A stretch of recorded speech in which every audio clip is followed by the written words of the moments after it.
Nous terminons ce 7 minutes du côté du Lion d'Angers, à Greneville, où pendant tout le week-end, des bolides un peu bizarres ont fait vibrer les badauds. C'est sur la Mayenne et dans un champ environnant qu'était organisée l'une des 3 étapes du championnat d'Europe d'aéroglisseurs. Ce sont les spécialistes qui parlent le mieux de ce sport de glisse.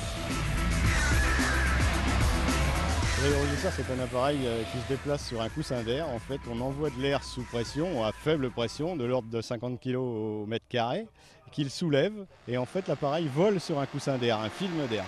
Et c'est pour ça qu'il va aussi bien sur l'herbe, sur le sable, sur la neige, sur l'eau.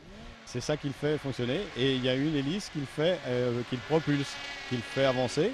Et on se dirige comme un avion avec des gouvernes. Donc c'est des machines qui ont un tapis d'air sous la coque de à peu près 15 cm. Donc on n'a aucun contact avec le sol, ce qui veut dire aussi qu'on n'a pas de frein. Donc c'est ce qui complique un petit peu le pilotage de la machine, quoi.